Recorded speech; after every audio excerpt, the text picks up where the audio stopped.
નમસ્કાર ગુજરાત. આજના તાજા સમાચારની અંદર પીએમ કિસાન યોજનાનો 22મો હપ્તો ક્યારે મળશે? નમોલક્ષ્મી યોજનામાં વિદ્યાર્થીઓને 50,000 રૂપિયાની સહાય, ખેડૂતોને મળશે હવે બેંક ખાતાની અંદર પૈસા, 7 ફેરા સમૂહ લગ્ન યોજના સરકાર દ્વારા નવી જાહેરાત કરવામાં આવી છે. અંબાલાલ પટેલ દ્વારા નવી આગાહી આપવામાં આવી છે. 8મો પગાર પંચ હવે લાગુ કરી દેવામાં આવ્યું છે. તો ખેડૂતોને બેંક એકાઉન્ટની અંદર 5,000 રૂપિયા સુધીનો હપ્તો મળશે. સાથે ખેડૂત દેવા માફી અંગે, લોન માફી અંગેના સૌથી મોટા સમાચાર, ખેડૂતોને લગતા નવા નિયમો જાહેર થયા. ગુજરાતમાં સીએનજીના ભાવમાં થયો ઘટાડો, ભાગીને લગ્ન કરવા માટે ફેરફાર થઈ ગયો. વરસાદી ઝાપટાની રાહત, મોદી સરકાર સામાન્ય માણસોને ભેટ આપશે. 2026માં વાવાઝોડા અંગે અંબાલાલ પટેલની સૌથી મોટી આગાહી. ઉત્તરાયણ પછી 2,000 રૂપિયાનો હપ્તો ખેડૂતોના ખાતામાં આવી શકે છે. ખેડૂતોના મોંમાં આવેલો કોળિયો છીનવાઈ ગયો છે, તો 90% ખેડૂતોના ખાતામાં સહાય જમા કરી દેવામાં આવી છે. વીઘા દીઠ 20,000 રૂપિયાની ભેટ પણ મળશે. જાતિનો આવકનો દાખલો હવે વોટ્સઅપમાં તમે બનાવશો. રેશન કાર્ડનો QR કોડ વાળી સિસ્ટમ આવી. હવે મફત સારવાર બંધ થશે અને ગુજરાતમાં 300 યુનિટ મફત વીજળી મળશે. આધાર કાર્ડ છે તો ખાસ કરીને જોઈ લેજો. ખેડૂતો માટે સૌથી મોટા સમાચાર અને આજના તાજા સોના ચાંદીના ભાવ જાણીશું આજના વિડીયોની અંદર. તો મિત્રો, દરેક સમાચાર, દરેક માહિતી જણાવી એ પહેલાં જો તમે અમારી ટોટલ માહિતી YouTube ચેનલ પર નવા છો તો ખાસ કરી અમારી YouTube ચેનલને અત્યારે સબસ્ક્રાઇબ કરી લેજો, જેથી કરી મિત્રો દેશ, દુનિયા અને ગુજરાતના તાજા, મોટા અને મહત્વના સમાચાર તમને સૌપ્રથમ અમારી ટોટલ માહિતી YouTube ચેનલના માધ્યમથી દિવસભર અને સમયસર મળી જાય. તો મિત્રો, આજના તાજા સમાચારની શરૂઆત કરીએ તો ખેડૂતોને 2,000 રૂપિયાનો 22મો હપ્તો ક્યારે મળશે? પીએમ કિસાન સન્માન નિધિ યોજના અંતર્ગત ઘણા બધા ખેડૂત મિત્રો કમેન્ટ કરી અને જણાવી રહ્યા છે કે હજુ સુધી 21મો હપ્તો નથી મળ્યો. સરકાર દ્વારા 21મો હપ્તો જાહેર કરી દેવામાં આવ્યો ત્યારથી અત્યાર સુધીમાં હવે મિત્રો 22મા હપ્તાની રાહ જોઈને બેઠેલા ખેડૂતો પણ કમેન્ટ કરી રહ્યા છે કે 21મો હપ્તો હજી ઘણા બધા ખેડૂતોને નથી મળ્યો. તો એ રીતના 22મો હપ્તો અટવાઈ જશે કે નહીં? તો તમને જણાવી દઈએ કે સરકાર તરફથી હજુ સુધી ઓફિશિયલી તારીખ જાહેર નથી થઈ, પરંતુ પીએમ કિસાન સન્માન નિધિ યોજના અંતર્ગત લાભ લેવા માટે ખેડૂતો માટે એક મહત્વપૂર્ણ કાર્ય કરવું પડશે, એક અપડેટ કરવું પડશે. તમારે એક કાર્ડ બનાવવું પડશે. જો તમે પીએમ કિસાન યોજનાનો હપ્તો મેળવવા માંગો છો અથવા નવું ફોર્મ ભરવા માંગો છો તો તમારે એક નવું ફાર્મર આઈડી કાર્ડ છે બનાવવું પડશે. દરેક ખેડૂતો માટે ફાર્મર આઈડી કાર્ડ છે ફરજિયાત બનાવવામાં આવ્યું છે અને જે ખેડૂતો ફાર્મર આઈડી કાર્ડ બનાવશે એમને પીએમ કિસાન યોજનાનો 22મો હપ્તો મળી જશે. તો 22મો, 23મો કે 24મો જે પણ હપ્તો સરકાર તરફથી રિલીઝ કરવામાં આવશે ત્યાં સુધીમાં તમારે ફાર્મર આઈડી કાર્ડ છે બનાવી લેવું જોશે. જો તમારી પાસે ખેડૂત નોંધણીનું ફાર્મર આઈડી કાર્ડ હશે તો તમને હપ્તો છે એ તાત્કાલિક મળી જશે. ત્યાર પછી સમાચારની અંદર આગળ જોઈએ તો મિત્રો, 7 ફેરા સમૂહ લગ્ન યોજના અંતર્ગત સરકાર તરફથી 12,000 રૂપિયાની આર્થિક સહાય આપવામાં આવશે. ગુજરાત સરકારની સમૂહ લગ્ન યોજના હેઠળ મુખ્ય લાભો નીચે મુજબ છે, જેમાં મિત્રો નવ યુગલને સહાય મળે છે. દરેક લગ્ન કરનાર યુગલને 12,000 રૂપિયાની આર્થિક સહાય મળશે.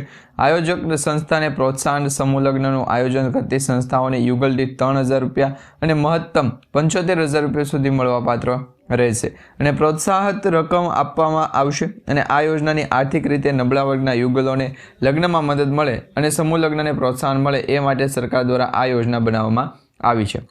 ત્યાર પછી સમાચારની અંદર આગળ જોઈએ તો મિત્રો, ગુજરાત સરકાર દ્વારા શિશુવૃત્તિ આપવામાં આવશે દીકરીઓને, જેમાં નમોલક્ષ્મી યોજના અંતર્ગત શિશુવૃત્તિ આપવામાં આવે છે.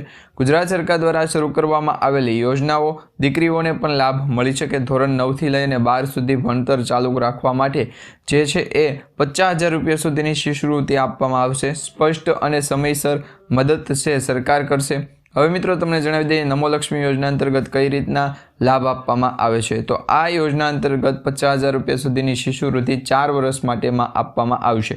તો કઈ રીતના મળશે? ધોરણ 9થી ધોરણ 12 એટલે ધોરણ 9 અને 10માં પણ શિશુવૃત્તિ મળશે, 11 અને 12મા ધોરણમાં પણ શિશુવૃત્તિ મળશે.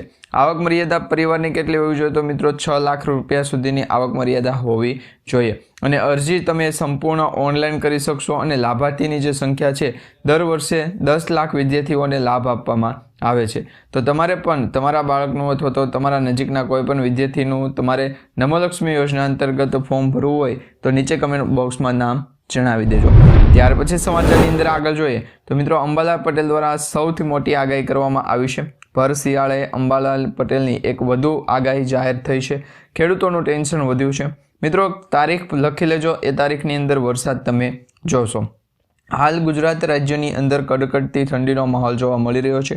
આ વચ્ચે હવામાન નિષ્ણાંત અંબાલાલ પટેલની નવી આગાહી સામે આવી છે, જેને કોલ્ડ વેવની આગાહી કહેવામાં આવી રહી છે. અને જે આગાહી દર્શાવવામાં આવી છે મુજબ હાલમાં ચાલી રહેલ ઠંડીમાં આગામી 2 દિવસ સુધી કોઈ ખાસ ફેરફાર થવાની શક્યતા નથી, પરંતુ હવામાનની અંદર મોટો ફેરફાર આવવાની શક્યતા 7 જાન્યુઆરીથી 9 જાન્યુઆરી દરમિયાન ગણવામાં આવી રહી છે, કારણ કે વાદળછાયું વાતાવરણ આ 3 દિવસની અંદર રહેવાનું છે, જેમાં અમદાવાદ, ગાંધીનગર સહિત ગુજરાત રાજ્યના કચ્છ, મહેસાણા, સાબરકાંઠા તથા પંચમહાલ જિલ્લામાં વાદળો છવાવાની શક્યતા વધારે પડતી દર્શાવવામાં આવી રહી છે. ત્યાર પછી સમાચારની અંદર આગળ જોઈએ તો મિત્રો 8મો પગાર પંચ થયો લાગુ. કર્મચારી અને પેન્શનરો માટે ખુશખબર આવી ગઈ છે. 8મા પગાર પંચ અંગે જે રચના થઈ હતી એને લઈને દેશના તમામ રાજ્યો અને કેન્દ્રશાસિત પ્રદેશોમાં સૌથી પહેલું પગલું એ ભર્યું છે કે કેન્દ્ર સરકારના નિર્ણય બાદ હવે છે એ આસામ સરકારે પણ તેના કર્મચારીઓને અને પેન્શનરોને છે એ નવો પગાર પંચની જે રચના છે એની જાહેરાત કરી છે. મુખ્યમંત્રી હિમંતા બિસ્વા.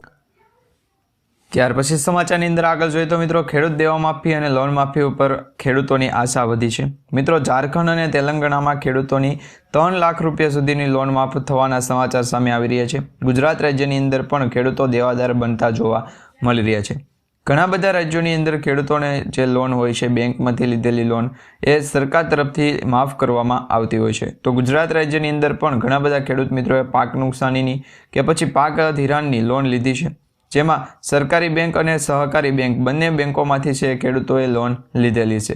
હવે એમાં મિત્રો લોનની મર્યાદા છે 2 લાખથી 2.5 લાખ કે 3 લાખ રૂપિયા સુધીની હોય છે, પરંતુ એમાં સરકાર તરફથી ખેડૂતોને કુદરતી આફત કે પછી કોઈ પણ કારણોસર લોનની ચૂકવાય અથવા તો ભરપાઈ ન કરવામાં આવી હોય તો સરકાર તરફથી એ રાજ્યના ખેડૂતોને છે એ લાભ આપવામાં આવતો હોય છે. તો એ જ રીતે ગુજરાત રાજ્યની અંદર પણ ગયા વર્ષે જે માવઠાની અસર હતી, કમોસમી વરસાદ અને વાવાઝોડાની જે અસર હતી, જેના કારણે કૃષિ ક્ષેત્રમાં ઘણું બધું મોટું નુકસાન થયું છે. હવે એવા મિત્રો અત્યારે માહિતી મળી રહી છે કે ગુજરાત રાજ્યની અંદર કૃષિ વિભાગ દ્વારા પણ આ અંગે નિર્ણય લેવામાં આવી શકવો જોઈએ, કારણ કે ગુજરાત રાજ્યના કૃષિ વિભાગ દ્વારા પણ સૌથી મોટી અપડેટ છે સામે આવી શકે, કારણ કે ગુજરાત રાજ્યની અંદર ઘણા બધા ખેડૂતોને છે એ સંપૂર્ણ 100% પાક નુકસાન થયું છે. તો એમાં હવે ખેડૂતો છે એ પોતાની પાક ધિરાણની લોન કે પછી બેંકમાંથી લીધેલી જે પણ મંડળીની લોન છે એ કઈ રીતના ભરપાઈ કરી શકે. તો આ વિશે મિત્રો તમારું શું કહેવું છે નીચે કમેન્ટ બોક્સમાં ખાસ કરીને જણાવી દેજો.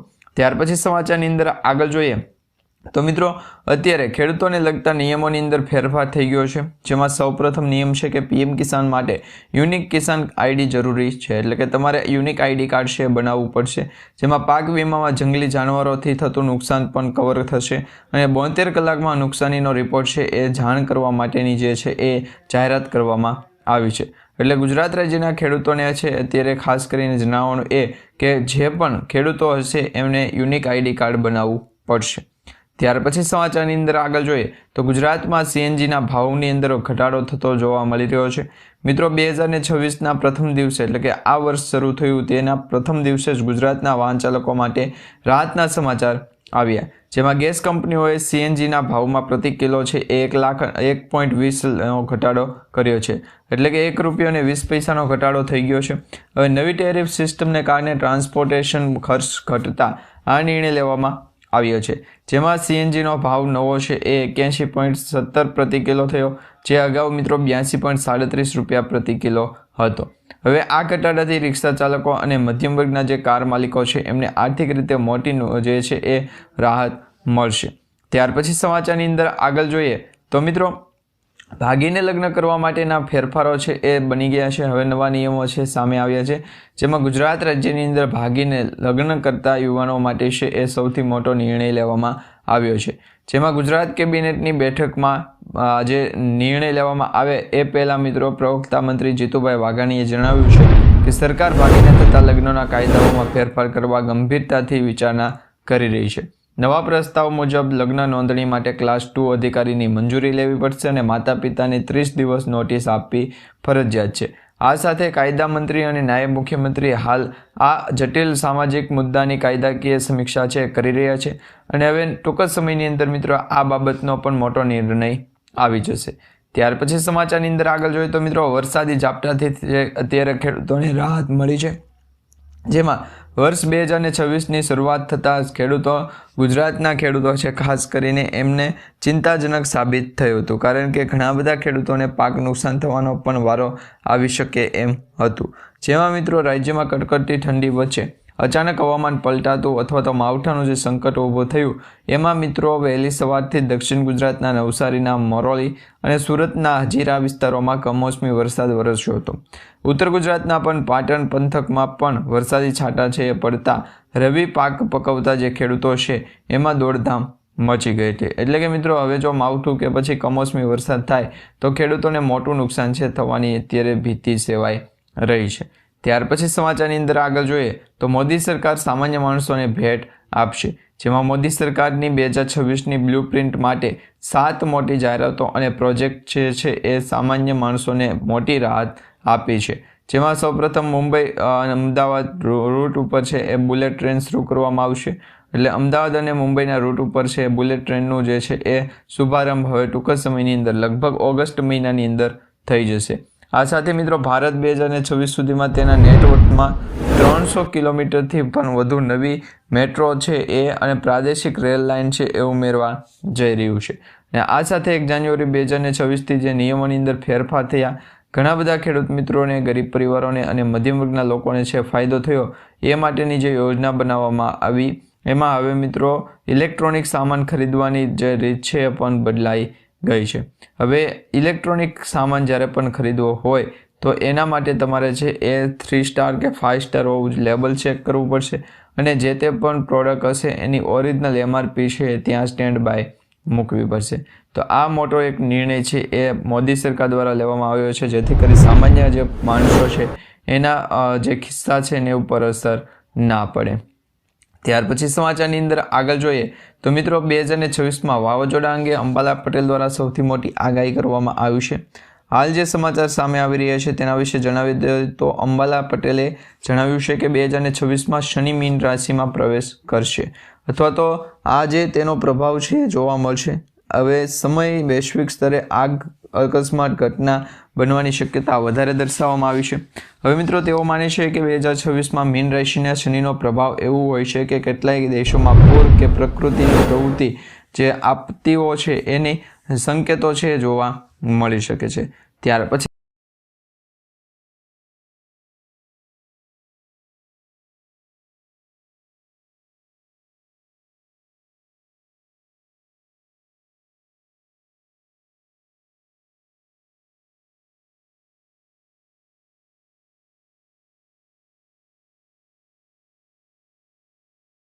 સમાચારની અંદર આગળ જોઈએ તો મિત્રો ઉત્તરાયણ પછી 2009 હપ્તો છે તમારા બેંક ખાતાની અંદર જમા થઈ શકે છે, કારણ કે PM કિસાન સન્માન નિધિ યોજના અંતર્ગતનો જે આગામી હપ્તો છે જે 22મો હપ્તો એ ખેડૂતોના બેંક ખાતાની અંદર હવે ટૂંક જ સમયની અંદર જમા થશે. એમાં મિત્રો ઓક્ટોબર મહિનાની અંદર જે હપ્તો જમા થયો ત્યાર પછી નવેમ્બર, ડિસેમ્બર અને જાન્યુઆરી સુધીના ખેડૂતોના બેંક ખાતાના જે અપડેટ હોય છે એ આપણે જોતા હોઈએ છીએ. તો પરંતુ અત્યારે ગુજરાતની અંદર પણ ઘણા બધા ખેડૂતોએ PM કિસાન સન્માન નિધિ યોજના અંતર્ગતનું રજિસ્ટ્રેશન નથી કર્યું. ઘણા ખેડૂતોએ તો ફોર્મ જ નથી ભર્યું, જેથી કરી આપણે એવું માની શકીએ કે એમનું ફોર્મ છે પાસ થઈ શકે. તો એવા ઘણા બધા ખેડૂતો છે જેના કારણે ગુજરાત રાજ્યના ખેડૂતોને વધારાનો લાભ છે મળી શકે. જેમાં અત્યારે મિત્રો PM કિસાન સન્માન નિધિ યોજના અંતર્ગત રજિસ્ટ્રેશન કરાવો કે ફોર્મ ભરો ત્યારે મિત્રો તમારે છે એ રજિસ્ટ્રેશન કરાવતી વખતે જે ફોર્મ ભર્યું હોય તેની અંદર જે ડિટેલ નાખેલી હોય એ તમારા મોબાઈલ નંબર સાથે લિંક હોય છે, તો એ પણ તમારે છે સાવચેતી રાખવી. ત્યાર પછી સમાચારની અંદર આગળ જોઈએ તો ખેડૂતોના મોંમાં આવેલા કોળિયો છીનવાઈ ગયો એવા સમાચાર સામે આવી રહ્યા છે. જે સમાચાર પ્રમાણે ચાલુ વર્ષ લગભગ 5 મહિના લાંબુ ચોમાસું છે એ રહ્યું અને એ બાદ હવે ફરી એક વખત કમોસમી વરસાદે ખેડૂતોની મુશ્કેલી છે વધારી. હવે નવસારી જિલ્લામાં મરોલી અને વસમા સહિતના વિસ્તારોની અંદર કમોસમી વરસાદ છે તેના કારણે ભારે નુકસાન ખેડૂતોને થયું છે. તો આ પ્રકારે ગુજરાત રાજ્યના ખેડૂતોનું જો ભારે નુકસાન થતું હોય તો વહેલી તકે દરેક ખેડૂત મિત્રોએ છે એ નિર્ણય લેવો જોઈએ, જેથી કરી ગુજરાતના દરેક વિસ્તારોની અંદર જે ખેડૂતો વસે છે કે જે તે વિસ્તારની અંદર ખેતી કરતા હોય તો દરેક લોકો સુધી આ નિર્ણય પહોંચવો જોઈએ કે હવે લાંબુ છે ચાલવાનું નથી. કોઈ પણ પક્ષ હોય, કોઈ પણ પાર્ટી હોય તો તેમનું લાંબુ ચાલે નહીં. ત્યાર પછી સમાચારની અંદર આગળ જોઈએ તો મિત્રો 90% ખેડૂતોના ખાતામાં છે સહાય જમા થઈ ગઈ છે. સમાચાર એવા મળી રહ્યા છે કે ચાલુ વર્ષે ગુજરાત રાજ્યની અંદર કમોસમી વરસાદ જે થયો હતો, કમોસમી વરસાદના કારણે ભારે નુકસાન ખેડૂતોને થયું, એટલે કે પાક નુકસાની છે એ ખેડૂતોને થઈ છે. પરંતુ પાક નુકસાનીનું વળતર માટે સરકાર દ્વારા 10,000 કરોડ રૂપિયાની આર્થિક સહાયની જાહેરાત છે કરી દીધી છે. એટલે ગુજરાત રાજ્યના ખેડૂતોને આર્થિક રીતે છે સહાય મળે તે માટે 10,000 કરોડ રૂપિયાનું પેકેજ કુદરતે જે આપત્તિ સર્જાણી એના માટે છે સરકારે આપ્યું. હવે સરકાર તરફથી અત્યારે 10,000 કરોડ રૂપિયાનું પેકેજ આપવામાં આવ્યું. એમાંથી 90% જેટલા ખેડૂતોના બેંક ખાતાની અંદર છે એ સહાયની રકમના હપ્તા છે ટ્રાન્સફર કરી દેવામાં આવ્યા છે. હવે બાકી રહેલા 10% ખેડૂતોને હવે એકાદ અઠવાડિયાની અંદર ખેડૂતોના બેંક એકાઉન્ટની અંદર છે એ પૈસા જમા થઈ જશે. અને એ પણ પાક નુકસાનીનું વળતર જ્યારે પણ સરકાર તરફથી આપવામાં આવે છે તો એ મિત્રો ડાયરેક્ટ SDRFના નોર્મ્સ પ્રમાણે એટલે કે SDRFના નિયમ પ્રમાણે છે તમને મળવાપાત્ર રહેશે. ત્યાર પછી સમાચારની અંદર આગળ જોઈએ તો વીઘા દીઠ 20,000 રૂપિયાની ભેટના સૌથી મોટા સમાચાર સામે આવ્યા છે. ગુજરાત સરકાર દ્વારા પ્રાકૃતિક ખેતી કરતા ખેડૂતોને માટે મહત્વપૂર્ણ નિર્ણય લેવામાં આવ્યો છે. કેન્દ્ર સરકારના પ્રાકૃતિક ખેતીને પ્રોત્સાહન આપવા અપીલ કરવામાં આવ્યું. ત્યારે ગુજરાત સરકારે પ્રાકૃતિક ખેતી કરતા ખેડૂતો છે એને પ્રોત્સાહિત કરવા માટે સહાય યોજના છે એ લાગુ કરવામાં આવી. હવે રાજ્ય સરકાર દ્વારા અમલમાં મૂકવામાં આવેલી નવી યોજનાની માહિતી આપતા કૃષિ મંત્રી જે રાઘવજીભાઈ પટેલ જે 2023ની સાલની વાત કરવામાં આવે તો ત્યારના જે કૃષિ મંત્રી હતા એમણે જણાવ્યું હતું કે રાજ્યના દરેક નાગરિકને રાસાયણિક ખાતર તેમજ જંતુનાશક દવા છે એ સરળતાથી અને વિના ઉપયોગ ઉત્પાદન કરી અને શાકભાજી પાકો સરળતાથી મળી રહે તે માટે શાકભાજી પાકોમાં પ્રાકૃતિક કૃષિને પ્રોત્સાહન આપવાની યોજના બનાવવામાં આવી. હવે આ યોજના અંતર્ગત હેઠળ શાકભાજી ખેતી પ્રાકૃતિક ખેતી પદ્ધતિથી કરતા ખેડૂતો હોય તો બિયારણ પ્રાકૃતિક ઇનપુટ ખેતી ખર્ચ તથા શાકભાજીની પ્રાકૃતિક ખેતીને પ્રોત્સાહન મળે તે માટે મહત્તમ 20,000 રૂપિયા પ્રતિ હેક્ટર સહાય છે આપવામાં આવે અને ખેતીને પ્રોત્સાહિત મળે તે માટે મહત્તમ 20,000 રૂપિયા પ્રતિ હેક્ટર છે એ તમારે ચૂકવણું કરવું પડે. તો આવી ચૂકવણી કરો ત્યારે ખેડૂતો દ્વારા છે તમારા નુકસાનીનો જે પણ ભરપાઈ હશે એ ભોગવી શકે. પરંતુ હાલ ગુજરાત રાજ્યની અંદર એવું લગભગ થતું નથી. ત્યાર પછી સમાચારની અંદર આગળ જોઈએ તો જાતિ આવકનો દાખલો હવે તમે વોટ્સઅપમાં બનાવી શકશો. ગુજરાતની જનતાને હવે વોટ્સઅપ નંબર જે તમારા સ્ક્રીન ઉપર દર્શાવવામાં આવી રહ્યો છે જે નંબર આપણે એક ડિજિટ કરી અને બોલીએ તો જેની અંદર 9545756767 એટલે આ જે નંબર છે એ નંબર તમારા મોબાઈલ નંબરની અંદર સેવ કરવાનો છે. તેમાં તમારે હેલો મેસેજ છે એ મોકલવાનો છે. એ મોકલી અને જાતિનું પ્રમાણપત્ર અને આવકનો દાખલો સરળતાથી તમે મેળવી શકશો. આ પ્રક્રિયા દ્વારા E-સાઇન સર્ટિફિકેટ તમામ સરકારી યોજનાના કામકાજો અને દસ્તાવેજો છે એ માન્ય ગણવામાં આવશે. તો આ બાબતે અત્યારે સૌથી મોટા સમાચાર મળી રહ્યા છે કે ખેડૂતો હોય ગરીબ પરિવાર હોય કે મધ્યમ વર્ગના લોકો હોય એમને હવે જાતિ આવકનો દાખલો કઢાવવો હોય તો એ મિત્રો ઓનલાઈન વોટ્સઅપમાંથી નીકળી જશે. ત્યાર પછી સમાચારની અંદર આગળ જોઈએ તો રેશન કાર્ડના QR કોડની સિસ્ટમના નવા સમાચાર સામે આવ્યા છે. હવે મિત્રો QR કોડ ગુજરાત રાજ્યની અંદર રેશન કાર્ડનો જે તમે ઉપયોગ કરો છો તેમાં QR કોડ હવે એડ કરવામાં આવશે. તેની પાછળનું કારણ છે કે હવે ગુજરાત રાજ્યની અંદર સસ્તા અનાજની દુકાનદારો પર પણ આધાર કાર્ડની જેમ છે એ ફેરફાર કરી દેવામાં આવશે, અપડેટ કરી દેવામાં આવશે. જેમાં હવે સસ્તા અનાજની દુકાનો કલાકો સુધી લાઇનમાં ઊભા રહેવાની કે સર્વર ડાઉન હોવાની કારણે જે ધક્કા ખાવા પડતા હોય છે એ ધક્કા ખાવાની સમસ્યાનો અંત આવશે. રાજ્ય સરકાર દ્વારા આ અનાજને વિતરણની કાર્યપ્રણાલી છે એની વ્યવસ્થામાં આધુનિક ટેકનોલોજીનો ઉપયોગ કરી અને એક નવી પહેલ શરૂ કરવામાં આવી છે જે અંતર્ગત હવે લાભાર્થી માત્ર QR કોડ સ્કેન કરીને જ પોતાનું અનાજ છે મેળવી શકશે. ત્યાર પછી સમાચારની અંદર આગળ જોઈએ તો હવે મિત્રો મફત સારવાર બંધ થઈ જશે. જો તમારી પાસે આયુષ્યમાન કાર્ડ હોય અને એમાં 1 લાખ રૂપિયા સુધીની લિમિટ હોય કે 10 લાખ કે 5 લાખ સરકાર તરફથી તમારું રેશન કાર્ડની જેમ આયુષ્યમાન કાર્ડ પણ બ્લોક કરી દેશે. જેમાં કેન્દ્ર સરકારની આયુષ્યમાન ભારત યોજનાની ગરીબ અને મધ્યમ વર્ગના જે લોકો છે એમના માટે સ્વાસ્થ્ય સુરક્ષાનું કવચ બને તે માટે યોજનાને નિયમોમાં ધરખમ ફેરફાર કરવામાં આવ્યો. સરકારે સારવાર પ્રક્રિયામાં પારદર્શિકતા લાવવા માટે કડક વલણ અપનાવ્યું. હવે નવા નિયમો મુજબ હવે જે છે દરેક લાભાર્થી માટે આધાર કાર્ડ આધારિત eKYC છે એ કરાવવું ફરજિયાત છે. જો તમારું eKYC ફરજિયાત નહીં હોય કે બાકી રહી ગયું છે તો પણ તમારું નવું આયુષ્યમાન કાર્ડ છે ઇસ્યુ નહીં થાય. હવે મિત્રો જૂના પાન કાર્ડ અને આધાર કાર્ડને પણ તમે છે એ સમયસર લિંક કરાવી લેજો, જેથી કરી જો તમે આધાર કાર્ડ પાન કાર્ડને પણ લિંક નહીં કરાવો તો તમારું પાન કાર્ડ છે એ બ્લોક થઈ શકે છે। તો આ નિયમોને અંદર ફેરફાર થાય તે પહેલાં ગુજરાતના દરેક વાસીઓને આ પ્રકારની અપીલ છે કે પોતાનું સરકારી કામ હોય છે વહેલી તકે અને તાત્કાલિક પતાવી દે। ત્યાર પછી સમાચારની અંદર આગળ જોઈએ તો ગુજરાત રાજ્યની અંદર મિત્રો 300 યુનિટ સુધીની વીજળી મફત મળવા પાત્ર છે કે નહીં એવા સમાચાર સામે આવી રહ્યા છે। સમાચાર એવા છે કે ગુજરાત વિધાનસભા બજેટ સત્ર 2024માં આમ આદમી પાર્ટીના ધારાસભ્ય ઉમેશભાઈ મકવાણાએ અન્ય રાજ્યોની જેમ ગુજરાતમાં પણ ફરી મફત વીજળી આપવાની યોજના છે એ અંગે સરકારને પ્રશ્ન કર્યો। તેનો જવાબ ઉર્જા મંત્રી કનુભાઈ દેસાઈએ કહ્યું તો 2000 ગુજરાત રાજ્યમાં 200 થી 300 યુનિટ મફત વીજળી મળે છે। તો આ પ્રકારની જે વાત છે આપવાની કોઈ પણ યોજના ન હોય અને આ સાથે તેમણે એમ પણ કહ્યું કે તેઓ ભવિષ્યમાં તેને વેચશે। તો ગુજરાત રાજ્યની અંદર પણ જે છે એ વિન્ડ ફાર્મ અને જે રૂફટોપ યોજના છે એ યોજના અંતર્ગત સોલાર સબસિડીની જે લાભ છે એ મળવાપાત્ર રહેશે। સોલાર સબસિડી જો મિત્રો ગુજરાત રાજ્યની અંદર પાવર હાઉસ તરીકે સપ્લાય થઈ જાય તો દરેક લાઇટ બિલ છે ઓછું આવવાની શક્યતા વધારે દર્શાવવામાં આવી રહી છે। ત્યાર પછી સમાચારની અંદર આગળ જોઈએ તો મિત્રો આધાર કાર્ડ છે તો ખાસ કરીને આજનો વિડીયો જોઈ લેજો। જો તમારી પાસે આધાર કાર્ડ છે તો તેને અપડેટ કરાવી અને માય આધાર પોર્ટલ છે એમાં ઉપયોગ કરી અને નામ, સરનામું, જન્મ તારીખ અને મોબાઈલ નંબર સહિતની વસ્તીની જે વિષયકની જે વિગતો છે એ ઓનલાઈન અપડેટ કરી શકશું અને આ ફેરફાર માટે ચોક્કસ અપડેટ છે એ જાણવું જરૂરી છે। એટલે રૂબરૂ મુલાકાતની જરૂરિયાત છે એ લગભગ પડવાની શક્યતા વધારે પડતી દર્શાવવામાં આવી રહી છે। ગુજરાત રાજ્યની અંદર દરેક અપડેટ છે એ સમયસર બદલતી ન હોય પરંતુ વાતચીતની જે સમય મર્યાદા છે એ બદલતી રહેતી હોય છે। તો આ બાબતે શું કહ્યું છે એ જરાક ગુજરાતી રાજ્યની અંદર જણાવું તો વાતાવરણની અંદર પણ સૌથી મોટો અત્યારે ફેરફાર થતો જોવા મળી રહ્યો છે। આધાર કાર્ડને લઈને પણ અપડેટ છે સામે આવી ગઈ છે કે આધાર કાર્ડને તમારે અપડેટ કરાવવું પડશે। પહેલી તકે અથવા તો પહેલી તકે છે તમે અપડેટ કરાવી।